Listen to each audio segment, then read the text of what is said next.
Oh my God, this is good. Who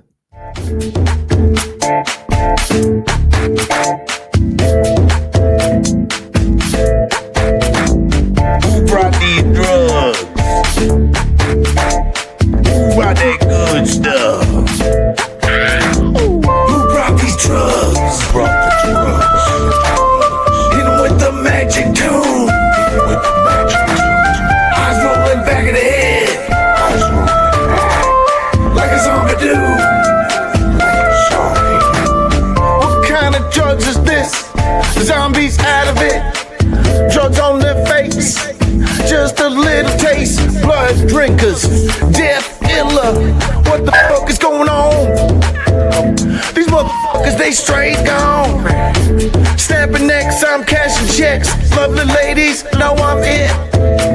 Dancing over with the broomsticks. These motherfuckers passed out. Their fucking eyes roll back and they're out of it, baby. We're moving on through. 1, 2. Who brought these drugs? Who brought the drugs? Hit 'em with the magic tune. Hit 'em with the magic tune. Eyes rolling back of the head. Eyes rolling like a zombie do. Welcome back to Lady Babylon. This is Amen You. This is Amen You. This is for those of you who are serious. This is for the few thousand people in the largest ancient Greek course ever. Isn't this nice, people? Isn't this nice, right? Look at that. Do you know your congregational numbers are huge? Ancient Greek has never had such a following.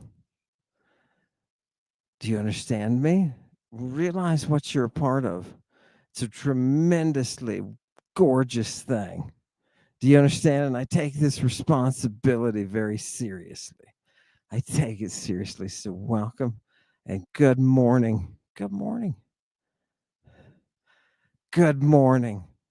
Let's learn some ancient Greek. Now, I know that your assignment was to read the introduction. And I know it will have hit some of you. It will have hit some of you in the face. Boom! Will have knocked you out, a certain percentage of you. That introduction will have knocked you out. Right? Welcome to the gymnasium. Welcome to the gymnasium, smart ones. You think you're so damn smart. Right? This is fun. I'll let you know. When Mother Greek and I are on a first name basis, and she is not wrestling me to the ground, I will let you know. It's been 35 years. I don't know, maybe 45. Love it, people. If you don't like Mother Greek wrestling you to the ground, then you shouldn't be here. Do you understand me? Oh God, she is so good. She's so good. Welcome back to the gymnasium, people. Let's get right into it. I just want to throw some of this goodie up there. Actually, no, give me the nope. No, here's what I want to do. Chewy, sometime during each of these, yeah, Chewy got really be like, huh? I didn't tell her about this. Chewy, I want to be able to bring in a student today. So I want somebody to be able to email you and for you to send them a key to get in so that they can talk. We'll do it at the end of class, people, and you'll be able to see your fellow students. And yeah, fantastic. So you can understand this is a classroom environment, right? It's not just a dude in a car. It is. Don't get me wrong. It is. And I want everybody to understand that you have not paid me to be here. You have not paid me to be here. Which makes it a class where I can speak with Bacchic freedom. Fantastic. You're going to get the real stuff today, people, the real stuff. Okay, and I'm going to ease you. I'm going to ease you in. Here's what I want to do. Yeah, keep going. Here's what I want to do. I want you to look up something, Chewy. I want you to look up Pontic Greek. People, where are you? You're in classical Greek. Do you understand me? What is Pontic Greek? Chewy, look this up. Pontic Greek. You're going to find it's a language that's spoken along the Black Sea in Turkey. Do you understand me? Yeah, go ahead. Bring it up there. And you're going to see that this language is just now being researched properly. And it turns out that she is a sister. She is a sister. Don't put that up. She is a sister of Hellenistic Greek. And you say, oh God, Greek this and Greek that. What the hell, people? You are studying the language that dominated the planet. Do you understand? Half of what you're saying out of your stupid mouths is coming from this mother language, right? At the time when humanity sparked. Oh, God. The language did it for us. Did you bring Beowulf? Get me Beowulf too, right, people? We're getting stuff ready. Just give us a second here. The first thing I want to look at is Beowulf. People, in order to really describe to you, blow it up, blow up the Old English, please. Boop. Look at this, people. What am I showing you? In order for you to get an understanding of what you are studying now, that is ancient Greek, you need to have a perspective. Ancient Greek spans 2,000 years. Your English, just so you can understand what that means, this is your English in its early form that's only about 1,000 years old. This is 1,000 years difference, people. Blow it up. Some people, I know, some people would argue maybe it's earlier. Gosh, I read that a couple hundred years earlier than that, maybe like 1,200, 1,300 years old. Okay, fine. I'll let you people. Chewy, let's try to read this. Wait, we gardena in gerdegum. Now, what's the people? Am I making this up on the fly? Absolutely. Because look, I'm an English speaker. Okay. When you have a modern Greek speaker start telling you about ancient Greek, they're doing what I'm doing.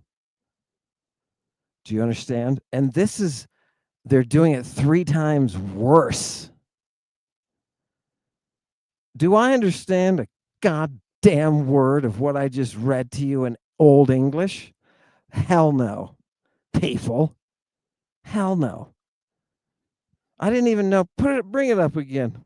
Bring that chicken scratch up again. Look at this Anglo-Saxon bog trotting bar. Oh God! What is that first letter in the second line? What even is that? Is it a P? Is it a B? I don't know. Bjord. Kninga. Oh God! Brimgifronen. You have to spit while you're talking this. What's weox? Look, there's the word under. Well, look, people, the English word under. Oh, God. I'm sure it wasn't. How do you think it was pronounced? It probably wasn't pronounced under. Right? Probably unter or something like that. Right? Welcome. Oh, God. Who's plate at the bottom there? Hey, plate. Plate was God. Oh, look, there's a little bit. Now, people, take it down. Do you see how I am slaughtering that? There is some professor of Anglo-Saxon at Oxford or something who's sitting there just pissed.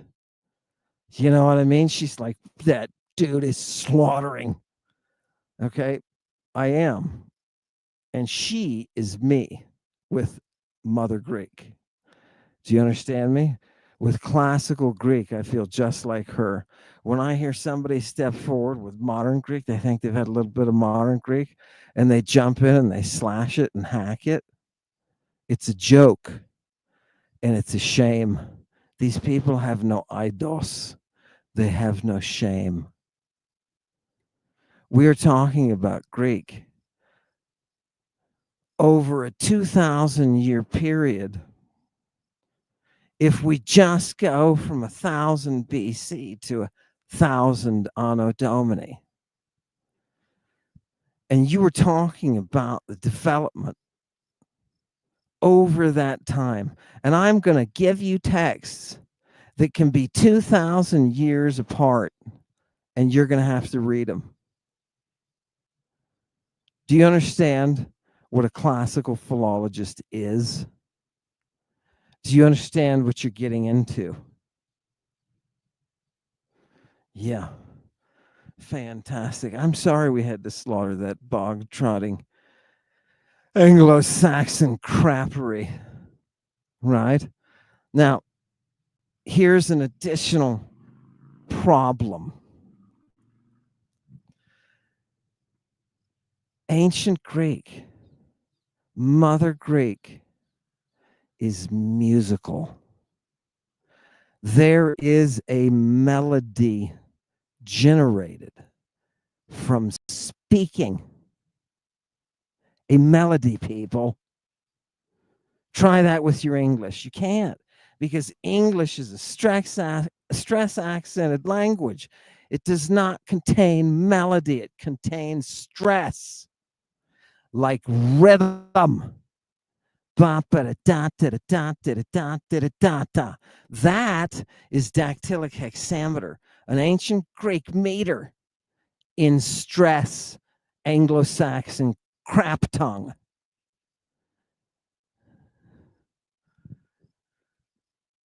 As you spoke Mother Greek in antiquity, you picked up a melody, not just a rhythm, a melody. Now, how am I going to be able to teach you something that is beyond us? That tech is beyond us, right? It's not just a pitch accent, right? It's melody. Oh my God. All of the vowels are doing this. What are the vowels in Greek? Ask the nations. They're notes. They're notes accented tonally in order to create rhythm. Rhythm and melody. Fantastic. Now, are we going to be able to go there? No. Our operating systems won't allow it. So what do you have to do to adjust? There's a bridge, there's a patch, if you will, that we can use to get there, right? We can observe them through our marching bar. And that's how you're going to do this. You have to learn to march. This is the stress march. This is what you do in English. Do you see how difficult it is to bring an advanced operating system and to impress it upon our own? You need patches. Fantastic. I'm going to be providing patches here. Melodic music. So that was very nice. Make man's mouth water. I like that. Fantastic. Let's go ahead and get started. Now, I want to know, people, I just want to make reference. There was a really good article on that in the Greek. I think it's the Greek Reporter. Do the Pontic Greeks in the Greek Reporter. So, people, one of the things that Pontic, modern day Pontic Greek has, like its mother, classical Greek is the infinitive, right? Which you would think is an easy concept. English tries to build one itself. It doesn't really have a native infinitive. It tries to build one itself, right? Reaching for the stars. Whereas modern Greek, it doesn't have one. It just gave up, right? Oh, God, on 1,000 different planes of existence. Yeah, no. Maybe it's this one. Oh, yeah, look, there's some here. Go. Nope.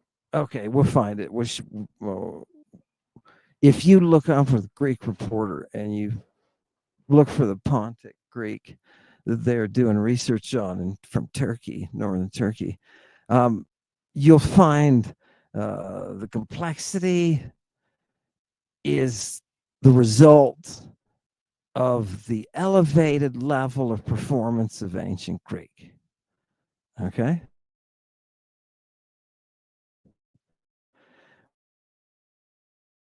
Well, at a that is gone, right?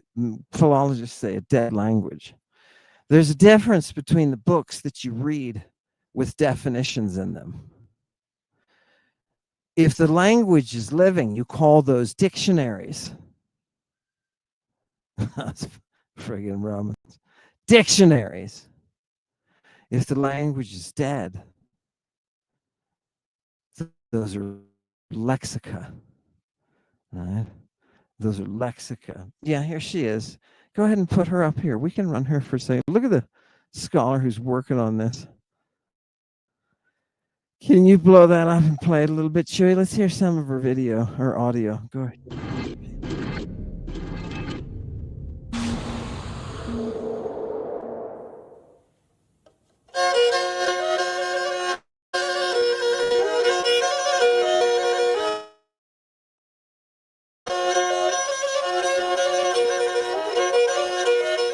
I'm Ioana Sitaridou.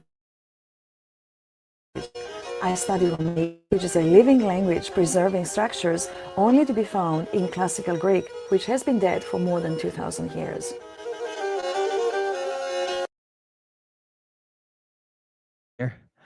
Oh, God. Look, I'm going to simp. I'm sorry. I can't help it. Right? Yeah. Yeah. This is a linguist, right? And she's trying to tell you the things that I've been telling you about classical Greek. Oh, it's lagging. Yeah, the internet. Chewy's telling me we're having some technical difficulties. Did they get a chance to see that video? Kind of people. Well, oh God,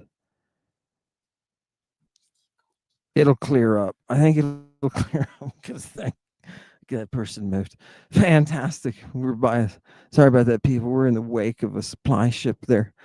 Let's take one more look at that video. This is a linguist who's studying the language that we are now just arriving at an understanding, a proper academic, scientific understanding of, right? Historical people. If you don't know your history, you're screwed, right? So this language, one of the things that she will talk about is the infinitive that it's going to be using as Mother Greek used it, right? These are all inventions, musical inventions of ancient Greek. Okay. And she says a language that died 2,000 years ago. Right. Look what she's doing. Look what she's doing, people. She's trying to tell you this is a different entity, a glorious entity that you do not understand. She has seen and beheld the beauty of Mother Greek in all of her complexity. And she knows, hey, this modern language, wow, look at it. Oh, looks like it's frozen in time and Hellenistic grace.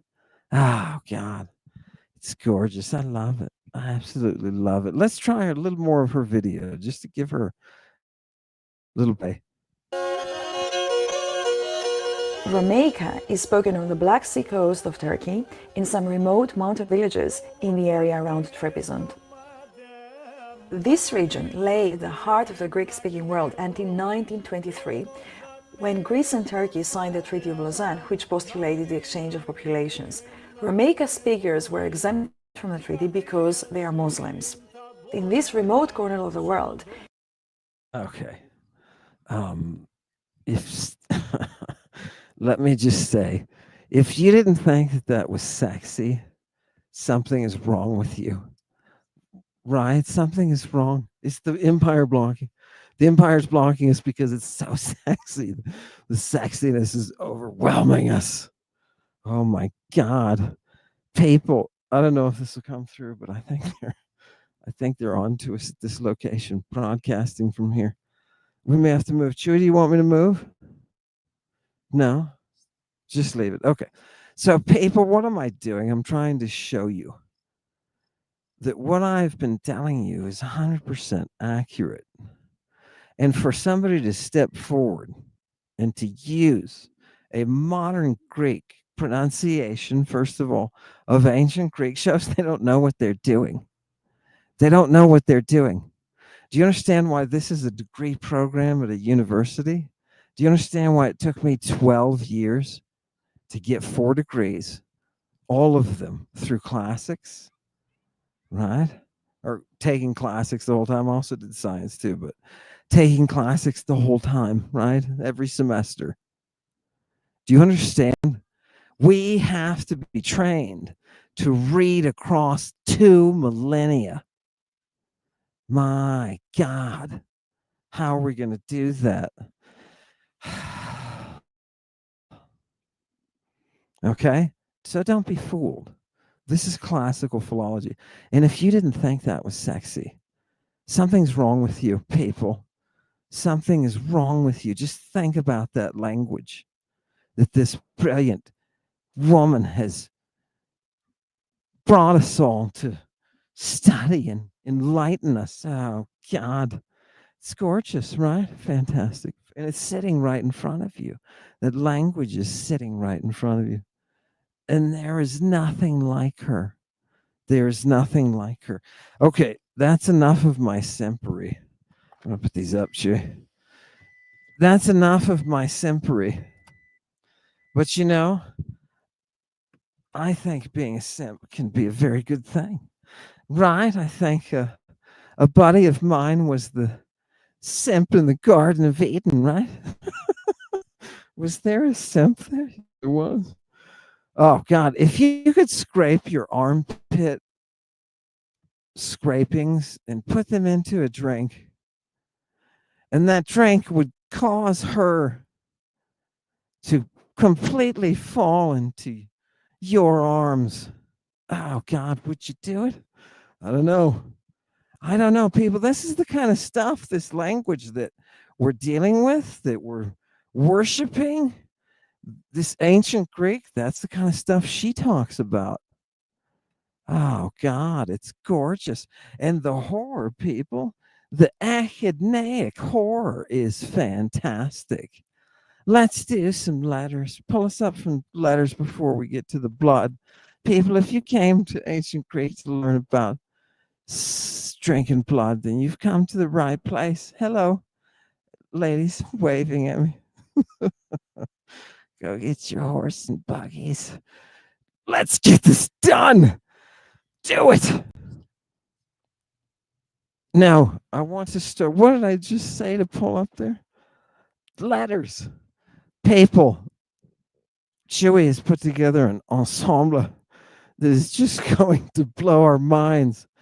People, this is alpha, and I want you to look. There are 2 types of the letters, the big one and the small one. Right? Are these uppercase and lowercase like English? No. Over time, they become that. Originally, the big one is the angular one that they write on rocks with. Do you understand? The little one, that's the one you write on a scroll. Okay? And by the way, you don't put spaces between words. Do you do that when you sing? Imagine if singers did that. right? Well, you have to put a pause, a canyon. You have to put a pause or a canyon between the sounds that you're making. Wait, what? Imagine that. Do that digitally to a song and watch what you get. That shit will drive you crazy. Oh my God. Fluidity. Greek flows. Right. They worshiped her. Wait, what? Yes, they worshiped Rhea, the flow. If you're a musician and you don't recognize Rhea, something's wrong. Something's wrong, right? Did they not teach you in the seminary? Oh, God. These priests, right? These pagan priests. It's all the music education they got, people. It's gorgeous. Give me the alpha again, people. We're talking about 24 letters. 17 of these are going to be consonants, right? 7 of them vowels. Those 7 vowels are your 7 notes. Do you understand? Oh, is this a heptachord? Oh, help me. Help me. I'm drowning in Mother Greek. Alpha. Alpha. Do you understand? Our first vowel. This is one of the 7. You will learn how to control, how to manipulate alpha. I will teach you from alpha to omega. Now, there is a reason for that expression. There's a reason. You would think they'd look this stuff up. I mean, you'd have thought. Anyway, right, there we go. Look at omega. We have what we'll call its capital form and its lowercase form, right? Fantastic. Beautiful. Go back to omega. Look at the roundness, people. The roundness of that omega. Right now, omega becomes difficult. You can't put omega on a monument, right? Right? So what do? You follow that old script because those Greeks were putting this stuff into stone from early on. Early on. They were putting music into stone. And how do you do that? You hire a geometrician. Is that a Greek word? Yes, it is. You dumbass. It is a Greek word. Right? Do you understand, people? I'll let you know when I stop getting embarrassed by trying to read with these dead Greeks, by trying to understand what they're talking about. You get your geometricians involved, right? Your angularity increases. What does that do? It changes the tone. Oh my God. Does anyone follow this? Do you understand why Mother Greek will wrestle you to the ground and put you into a submission that hurts? That hurts. It's painful, right? She's just causing you to stretch. She's causing you to stretch. Let's do a couple more letters. Go to beta. Beta, people. Beta. This is how we're going to see beta. Right now, what kind of font is this we're using? Right, the font will vary. You're going to have to get used to that. There's going to be little distinctions, right? But this is the basic form. Give me a gamma, right? Couple of consonants, beta and gamma, right? Couple of consonants. Now look at that gamma. Look at the form of gamma that we're going to see on scrolls. The type that you and I are going to read. The majority of the time, we're going to start our sentences with capitals. Why? Because the Greeks did that? No. Because we did that. It's a crutch, people. Now, you don't know how big of a crutch that is, how that takes a part of your brain in having to produce capital letters. It takes a chunk of your brain and what is it? Fractures the circuit. Yeah. You don't have a complete circuit anymore. Right? In one little area of your brain. Boop. Let me give you an example. When the Greeks saw eros, which is desire or love, sexual love, they saw a person. You see a thing, a concept. They saw a person. There were no capital letters. Love is a person. Okay, I want you to think about that for a minute. Right? It's going to complete a new circuit in your brain. Right? Justice is a lady. Justice is a woman. Yeah. Okay? If when I say justice, you hear abstract concept, it's because you have had your circuit cut. And now it's time to complete it. I want you to take that capital out because it doesn't exist. Do you understand? Gaia, Earth, she. Gaia, Earth, she. Do you understand? Fantastic. Capital letters, right? Go back to that gamma. That gamma makes me go places, right? Look at the gamma. Look at the gamma. Fantastic. For all of you seminarians, can't put your letters together. Listen, start paying attention. This alphabet's important. Give me one more. Here's a delta, people. Here's a delta. No, I'm going to do them. I'm going to do more text now. Here's a delta, people. Look at the delta. Nice. Looks like a triangle. Yeah, it does. Right? Now, look at the delta that we're going to be seeing on our scrolls. Notice I'm not saying books. Scrolls, people. Right? Biblia. You think those are books. Those are not books. They are scrolls. And I'm going to show you some of those scrolls. Look at that delta. Is that delta sexy or not? You start when you're writing delta. And orthography is important, people. You have to realize you and I are doing this like a bunch of junkies, right? Just staring, right? We've had our super drug brought to us by pharma, right? And we are sitting here as robots, just spacing out, watching the lines form. Orthography is something that is engaged with your hands, that the Greeks found to be very, very important, right? They made it sexy, baby. It's like grammar. It's like X-rated grammar. You want some X-rated grammar? That's what we're going to get, baby. Right? Let's do this. Let's do this. Give me pull up some Greek. Some of this. I want to look at some actual Greek. Shut up and give me some actual Greek. Right? People, I'm going to pull from you for you. This is the perfect time for this. I'm going to pull for you. I want you to focus on that word, Chewy. Look at this word here with the big stupid number 1 next to it. Right? Look at the letters in this word, people. The alpha is up front. Iodus next. Delta's following that. There's our delta.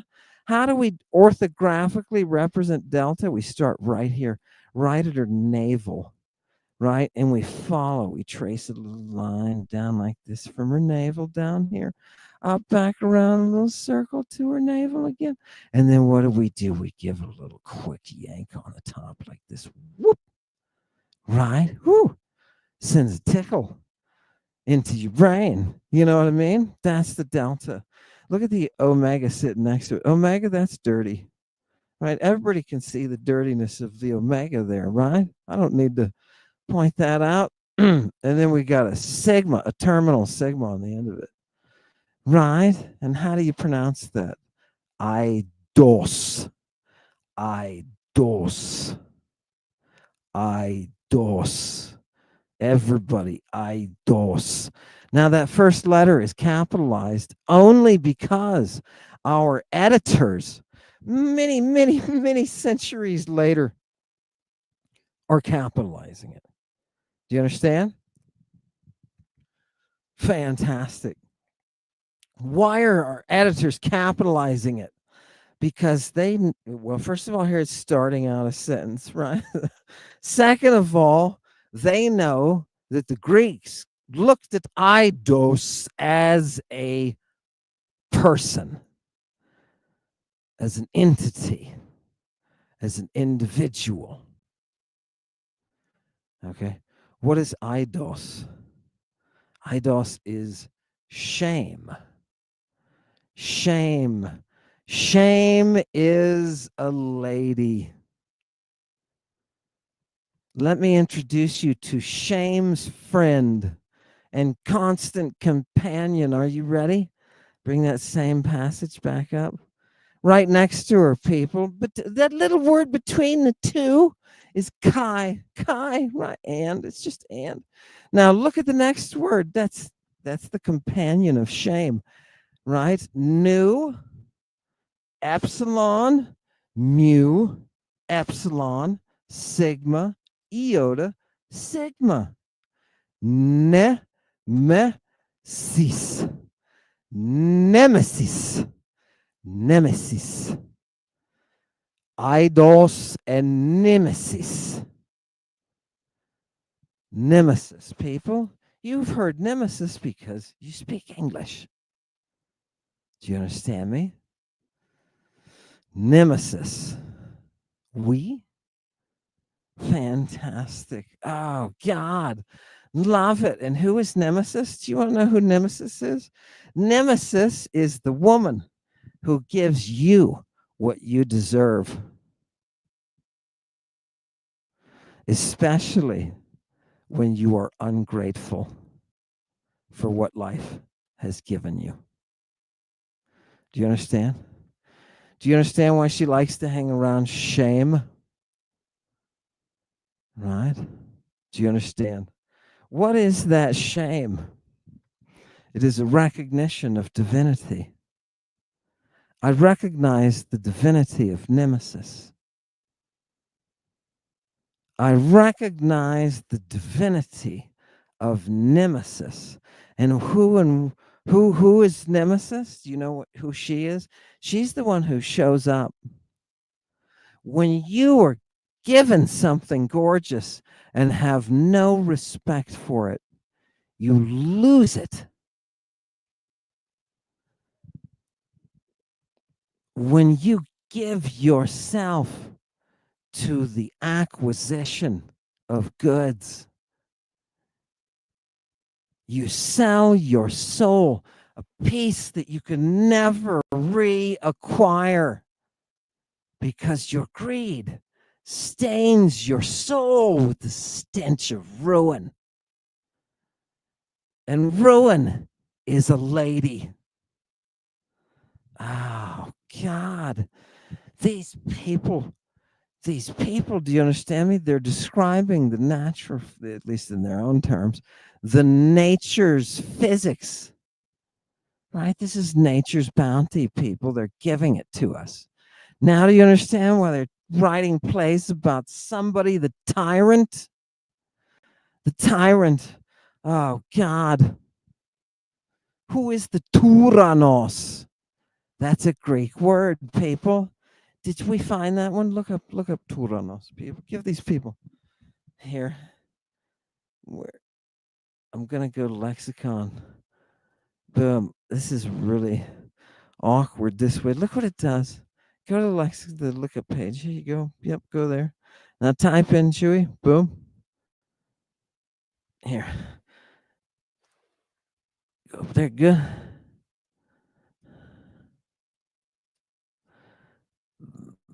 Boom.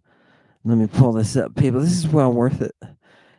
And strikingly relevant. Fantastic. Don't I always bring you the things that are relevant to the now? I do. That's why you'd love it. One of the reasons people realize this is the largest ancient Greek class in history, right? Except for ancient Greece. I mean, they may have had larger ones, but not this one, right? Not modern wise. Right? Oh, God, did we show him? Oh, God, we showed him. Satanic congregation. Look at this word. Now, people, blow that up. Let me see, Chewy. Everybody, look at this lexical entry. Boom. Chewy's fighting with it. Get him, Chewy. Fantastic. Tyrannos. Tyrannos. Tau, upsilon, rho, alpha, nu. Look at that double nu. You know that means something. Omicron, sigma. Oh, God. Double news, double sigmas. An absolute ruler. What is a Tyrannos? Right? It's an absolute ruler who's what? Who's unlimited by law or constitution. You say, wait a minute, that's the ancient Greek definition? Yes, because all of that stuff like constitution is coming from Mother Greek. Do you understand me? Right? Sometimes the Romans try to run on the stage and flip up their skirts and show you what they got. That's what they're doing with the Constitution. Do you understand? Oh, God. What is a Tyrannos? It's somebody who rules extra constitutionally. When you see a ruler taking a dump on the Constitution, you know you have a classic tyrant. And remember, if there's one thing, blow me up, if there's one thing the founding knuckleheads of this American democracy, if there's one thing that they were interested in, it was stopping tyrants like that bastard King of England. Tyrants. How do they get their power? By crapping on the Constitution. Right? And our founders wanted us to preserve that Constitution. There are people all over this country today who are fighting this mental battle. How do I keep my oath to the Constitution? Do you realize when you swear an oath, you swear to protect the Constitution? Tyrants crap on the Constitution. Let me give you an example. Let me give you one more example. Right? Here's what I want to do. Let me give you one more example. Yeah. The White House Office of Faith is a crapping upon there shall be no establishment of religion by the government. A tyrant has been ruling while we consider our oaths to the Constitution.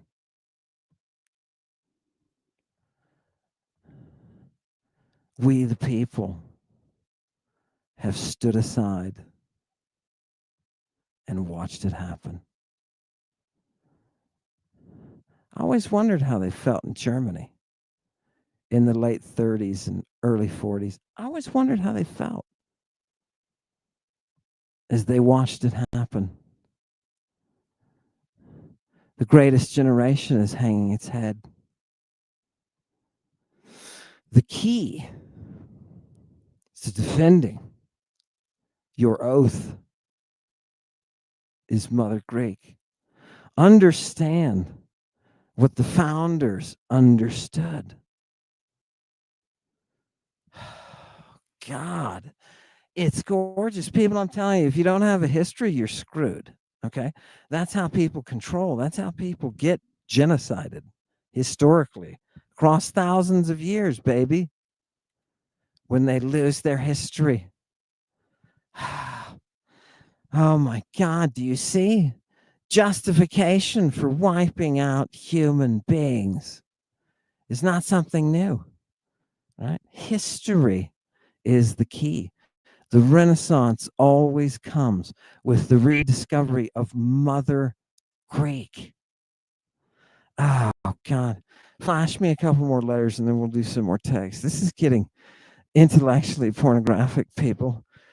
Epsilon. No, epsilon. Another vowel. We have alpha and we have epsilon, right? Eh, Oh, God. Look at epsilon. Give me another one. People, this is zeta, right? Which has come down to us now as zeta, right? It's just the way that classical philologists get lazy. Is it a DZ or a ZD or an SD or a DS? Oh, God. Yes. The answer to all of those four questions is yes. Are you kidding me? No. But look at how sexy. Now, this zeta, particularly in this font, I mean, yeah, the linear zeta that we're going to put on monuments, that, reasonable. How about the zeta that's the one that we're going to be looking at in our text? Look at her, man, and how she's built. Gorgeous. This one's this font is a little bit linear. See her little feet there at the bottom? They should have a little bit of foot on them. That looks like they cut off her feet there, and her feet are pointed backwards. Okay, gorgeous. That's her hair up top. Absolutely. Right, give me the next letter. Oh, God. Ada, people, another vowel, another note on our heptachord. Right? Oh, God. Look at her, tiny form. Oh, it's dainty. I love that. I love the daintiness of the Ada. Give me the next. Eta. Eta. A. This is theta, and theta is our English TH. Right now, technically, it's just the tau, followed by a puff of air. Ta, ta, ta.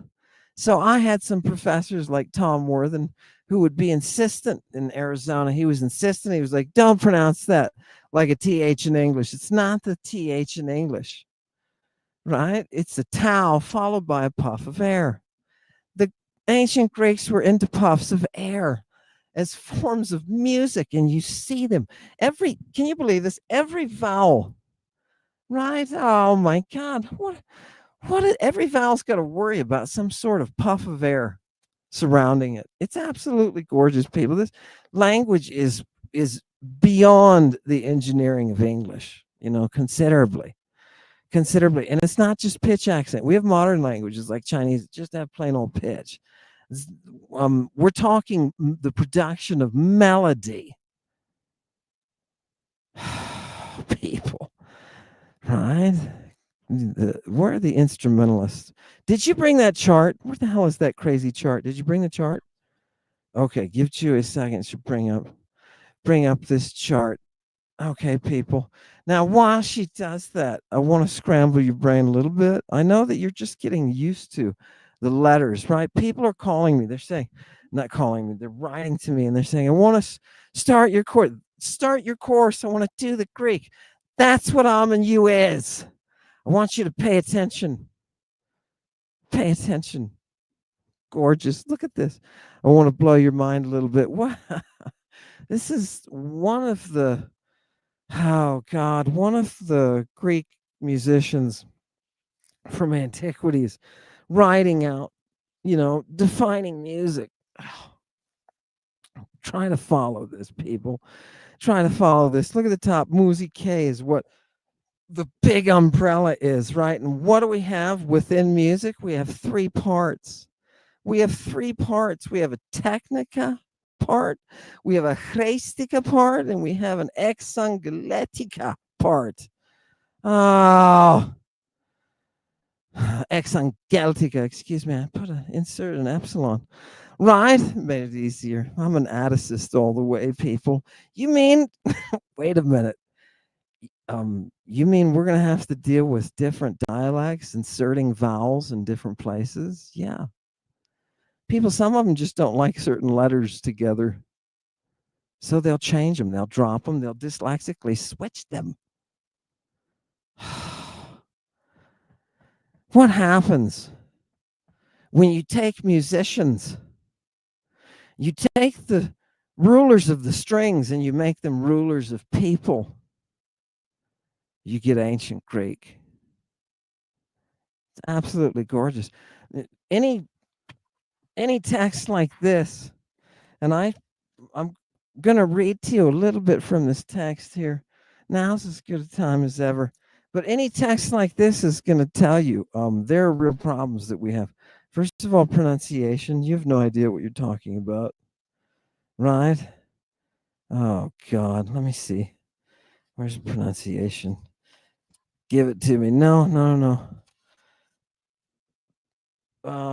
Go ahead and put the chart up while I'm looking for this, Chewy. Give me a second, people. Oh my God, I just want to read it to you. Put the chart up, yeah.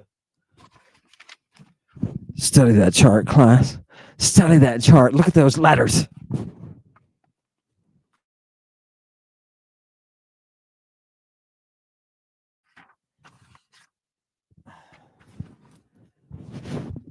Okay, there's three parts. There's the technical, right? There's the practical, right? And there's the performative, right? Oh God, the creative is coming out. You see, this is a scheme for breaking down music, right? Are they talking about music like you and I think of music here? Yeah. Are they talking about language? Yes. This is from Smythe. Bring me big, make me big. This is from Smythe, people. And for all the musicians who are taking ancient Greek, because I know of the 3,000 of you, I know that some of you are musicians. I know that. Look at that chart that I just put up there. You're going to find words like rhythm and melody. Oh, it's gorgeous. Whew. It's a lot. You people would love it. You musicians would love it. You'd love to sit around with these ancient Greeks, dude. This trip is for you. The pronunciation of ancient Greek varied much according to time and place and differed in many important respects from that of the modern language. In many, many, many respects. This is just pronunciation, people. This is just pronunciation. Oh, God. While in general, Greek of the classical period was a phonetic language, i.e., the letters represented the sounds, right? And no heard sound was unexpressed in writing. In the course of time, many words were expressed. In the course of time, many words were retained in their old forms, though the pronunciation changes. Oh, God, are you kidding? You're dealing with a slide in pronunciation over time. It's amazing. It's amazing. Our current pronunciation of ancient Greek is only in part even approximately correct for the period of the death of Pericles, 429 BC. What you are going to be learning, get back there. What you are going to be learning in ancient Greek is only partially correct when it comes to the pronunciation. Partially. And that part that we are correct on is very slight. It's as if we got the rhythm correct and we don't have any melody whatsoever. Okay? That's the problem. And you and I have to study it that way. Why? Because we're sitting here with bog trotting Anglo-Saxon as a frickin' operating system. And you're sitting there with Anglo-Saxon, or you're sitting there with Arabic, or you're sitting there with Russian, or you're sitting there with French. Doesn't matter. Barbar. You are all barbarians. And what is a barbarian? Someone whose operating system is not Mother Greek. Now, get this. During this time of the development, the history of the Greek language. There are periods where she is being commonized, and people then fight against it, and the language becomes lazy, inefficient, inexpressive, dumbed down, dogmatic, common, koine.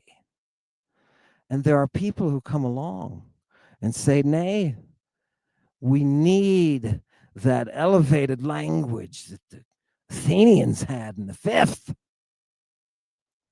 We need that back. And they try to bring it back. They try consciously, purposefully, filling libraries with Atticized Greek taken from the commoner. Yeah. Oh, God. It's gorgeous. Absolutely gorgeous. There are struggles within ancient Greek to bring to you the purest, most expressive, most complex, most natural language. Oh, God. Oh, God, gorgeous. Give us a couple more letters. Give us a couple more letters. Are you appreciating this, people? Here's your iota. Right, here's your iota, another vowel, another note. Iota stands right in the middle, right? On iota's left side, on iota's left side are those beginning vowels. On iota's right side are those ending vowels. Oh, God. Yeah, fantastic. Iota. Iota, kappa, just like our English K, right? Kappa. And sometimes font-wise, the kappa looks like an X in English. Okay, fantastic. So don't let that won't sneak up on you a little bit there. Right? Look at Sesame Street for perverts. Give me the next one. Lambda. Lambda. Ooh, love it. Lambda stands on its own, baby. Love it. They're putting this stuff on shields and stuff like that, right? Give me the next one. Boom. Mu. Mu. Mu. Look at linear, angular mu versus our little scroll mu. Yes, fantastic. Fantastic. I don't like when he does that, mommy. Shut up. Right? We've got to put Timmy in the poop hole. Freud will do something to Timmy in the poop hole. Oh, God, is that code? Right? It's a hole, people, in the ground full of stercus, full of sewage. We put Jung in there. The problem is if you put, that's why I'm not putting Timmy in there. If you put Timmy in the hole with Jung, Jung's going to do something to Timmy in the poop hole. Trust me. Give me the next one. Another one. New, people. New. You didn't know you'd learn things about.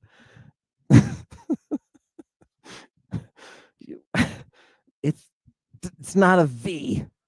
It's not a V. It's a new. It's a new. Right? New. Fantastic. It looks like a V, but it's not. Give me the next. Now, people, this one, I want this one to throw your brain a little bit. Those of you who are artists, look at the Xi. Xi. This is a kappa and a sigma together. Some of the letters, right, in ancient Greek are combos. They're combos of sounds. This is the kappa and the sigma. A ka with a sa together makes a ksa or a xi. Xi. Look at the form of the xi that you put on stone. Look at bars. It's just 3 bars with a kind of nice one in the middle, right? Like that bar that was on the theta. Oh, God. Some gorgeousness going on here, right? But look at her form in the scrolls. When we're reading the scrolls, right? Look at her. She's a sister of Zeta, isn't she? Right? Yeah, look at that. Orthography, people. Now, orthography, who is it that allowed the Romans to have an alphabet? It wasn't some Roman. right? Those of you who are so proud of your Roman ancestry, I'm gonna humiliate you for a minute because I can, because history allows me to do that. It allows me to humble you, and you should be. Look, there's a lot of if you have Roman heritage, there's a lot to be quite proud of. But I want you to know that your earliest ancestors they couldn't come up with their own language.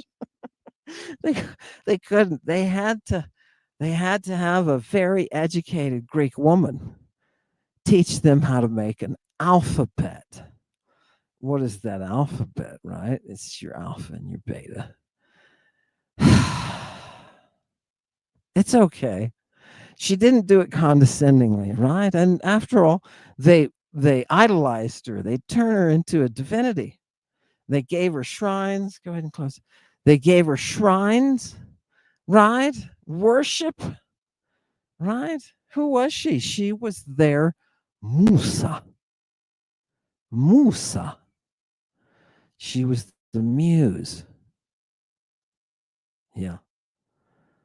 Full of song she was. Carmenta.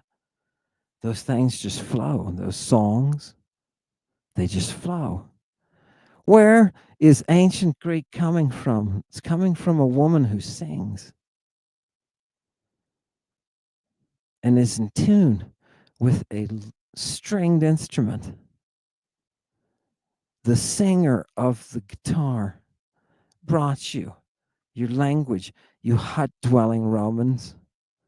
You couldn't have expressed your hobgoblin tongue in writing otherwise. Did he just say Latin's hobgoblin? Yeah, I did. Wait, what's that, Jay? Oh, we're going. Okay. Letters, people, letters, letters. What are the letters here? You need to Omicron. Omicron. Look, Omicron. It's the little oh, right. Give me the next. Omicron. That was another vowel, by the way. Then our P. It's not your pi, people. It's your P. It's your P, right? P. Good. Next letter, please. Row. Row, people. Look at row. It looks like a P. Don't be confused. It's a row, right? Now, technically, there's a little puff of air there that's going to be contained there. Row, right? So, what do? You trill this thing like the Italians do when they talk about their Ferraris. You know what I mean? You got to trill it a little bit, run the tongue up and down. You know what I mean? Fantastic. Romans, they were good for something. Give me the next one. Look at the sigma, people. Here's the internal sigma and its terminal sigma, right? Good. Good. I just want you to take a look at them. Chewy, throw. We need some more text. Throw some text up there. Nope, I want to do text. Boom. People, if we run out of gas during the production and crash, just realize that's the end. Read the introduction again for Friday. That's your assignment. Read the introduction again. Read it again. I don't want you to memorize anything that accents. Don't worry. I just want you to read it. Familiarize yourself with it, right? Blow that up, please, Joy. People, I want you to see this actual text. What is this? This is the Testament of Abraham. Fantastic. You didn't even know this existed, right? No, this is in the Black Bible, people. And we're talking about echidna. And we're talking about poisons. And we're talking about different Iobolon Opheon. People, look at this expression right here. Highlight that. You can't. That won't highlight it. Okay, don't, people. Just look, people. Look at this. What is that word? Iobolon. Iobolon. Look at that. Iota, omicron, beta, omicron, lambda, omega, nu. Iobolon. Iobolon. One thing I want you to realize that Greek is doing is with every note, you are getting a syllable. All right? Every note, you're getting a syllable. Greek doesn't mess around with you. It's straight up music. Fantastic. Fantastic. Eobolon. What is the eos? It's the poison. What are those things that are bull? Those are the things that you're throwing. Those are the things that you're shooting. Your arrows. The eoboloi are those bastards that stand there with those poison arrows that we cannot get rid of. We keep pushing them back, and every time we come in, they sneak in. They sneak in. Somebody gets shot. Somebody gets shot. Go back to the text. What comes before that? You can have people that do that, and you can have creatures that do that, like snakes. And there are a few of the snakes listed here. Right here is the cerastes, right? Keraston, people. Right here, keraston, right? What else? The basiliskon. Right? Oh God. Who's next? Echidnes. Right? Oh, Echidna is there. Echidna is there. Who's she? She's the viper, people. Right? What is he going to be doing? He's going to be working with pharmaca. Surprise, pharmaca. Things that are things that are. Look at these two words together, people, here. Right? And put my little cursor around them. Potaria deleteria pharmaca. Potaria.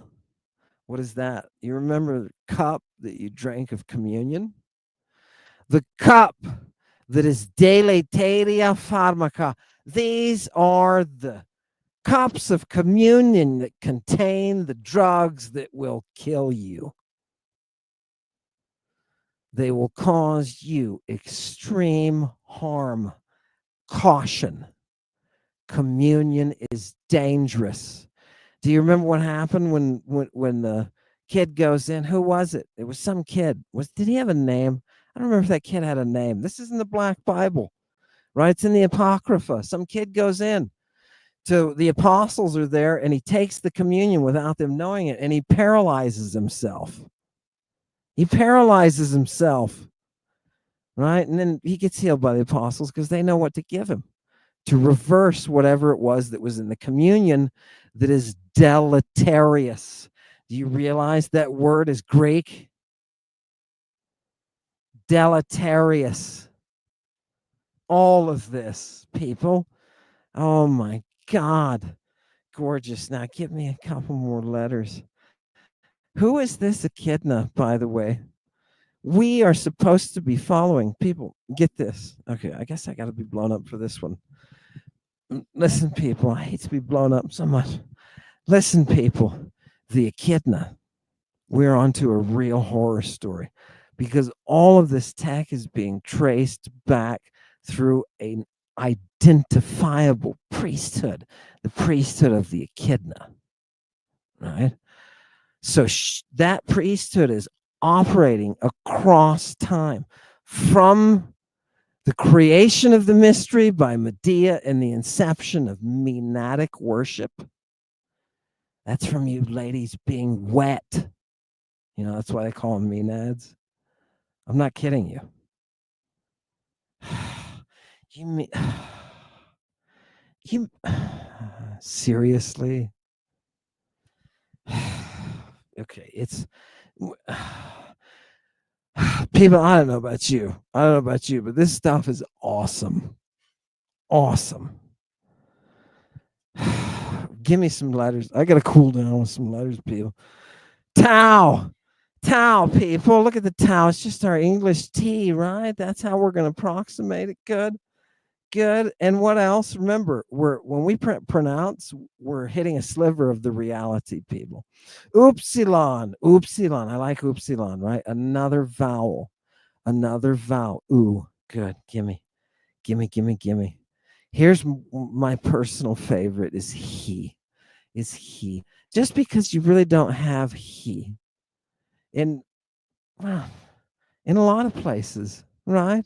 In a lot of places, the modern Greeks retained this one, right? They retained it, right? The he is it's just a slight hiss. It's not a sibilation like the sigmas. That's what snakes do, right? right? This is the hiss.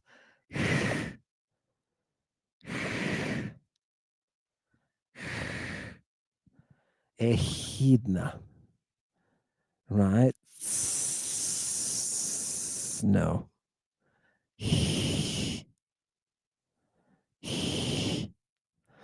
Do you see what they're doing? All of the things that I'm trying to illustrate to you are fungi. They're noises that you're going to make, right? Vocalizations. You realize the birds around you vocalize, right? You realize living in a world where there are birds and other animals that vocalize, we are going to be modeling our language from this natural physical form. Nature is, we are part of nature, right? You don't look at yourself as part of nature. Monism says nature is dead. She is not worthy of veneration. Right? The people who are writing this stuff are connected to nature. That's how they think. So the nature provides the science for them that drives everything. Do you get it? Oh, God. It's gorgeous, right? And that's what the monists are so pissed about. And that's what they try to overthrow. And when they do, you lose your democracy. You lose your history. You lose your freedom. Walk on that Constitution. There are people in this country who are sworn to defend it. Last two. Psi. This one looks culty, doesn't it? And it turns out historically it does become culty, right? Follow Psi through the Renaissance, right? I'll give you a hint. Look for Psi. Look for Psi in The Secrets. What's the guy who wrote The Secrets? He carried around he talked to the muse through a little red book that he carried around. Oh, God, I'm going to remember his Renaissance name in a second. Somebody, Plutarch? Was that Plutarch? Oh, I think it was Plutarch. Anyway, The Secret, right? The Secret, right? The Secret. Check it out. Find the Psi there. That's for all you nerds who love studying things like Freemasons and stuff like that. Right? Fantastic. Give me the next one. Look at what little bonuses you get from Mother Greek, right? These are just things that followed her, people in her train. Omega, our final vowel, right? That deep, dark abyss of the omega. It's funny when you say omega, once you've been into the Greek itself, you recognize the use of these expressions like Jesus talks about alpha to omega, right? You realize he's talking about a scale, right? You realize he's talking about starting at a height and ending at a depth. But you missed it because Jesus spoke ancient Greek. He didn't speak Hebrew. There was no Hebrew being spoken at the time, people. Right? Give me. I'm perfectly happy to concede that if you can give me one medical document, give me some literature, give me something that they would have been teaching in schools. It doesn't exist, people. But the Greek does with everything that they were teaching in school, which is why when dudes like Josephus, somewhere a baby just had an angel fart in its mouth. Josephus, right? Oh, they're all over the place now. A whole room of them. We got triplets with that one, right? Now they understand. The mothers understand. Why? Why is he screaming? Oh, God. I think I lost it there. Josephus is using. What does Josephus use? What is he taught in school? Greek, people. And it's not a different Greek than classical Greek. The people who think that are stupid. They don't understand what Koine actually is. That's how bad. That's how bad they are. Do you understand? They are deceiving through their self-deception. Look into the mirror, people. You don't know this stuff. You don't. Oh, God. But you people are now, right? That's what we're here to do. We're here to give you everything. We're going to end up by that omega in that great abyss from which comes the poiesis, the creation, the rhythm and the melody within the technique, that art, right? Those things have to be brought forward for you to embrace this language, because the vocabulary is going to blow your mind. Part of your introduction talks about accents. And I always tell people, don't pay too much attention because it's going to blow your mind. And we don't even use accents properly. You're going to see them in the text, these little hash marks above the letters. You're going to see them there. Realize those are indicators of changes in tone. Right? That's pitch. The word for those accents is tone. Are we going to represent that? No. We're going to stress those accents. We're going to give them double time, just like we do our bar, goddamn English. Welcome to your limitations, people. You're going to be studying an advanced and superior language. It's going to cause you to stretch. Idos and nemesis. Give me that one. And people, let me show you really quick. Idos and nemesis are here, right? What is this? What is this little passage about? This is about a woman. What is her name? Aglaonike, right? Aglaonike, right? Just some glorious victory is her name. Her parents. That's a preeminent victory. That's a nice name for a girl. Anyway, they talk about her, and what do they say? They say she was a gunaikos astrologikes. She was an astrologer woman, right? She was an astrologer woman. And what did she do? She predicted the eclipses of the moon, right? Making that through Goetewen and Kathairen.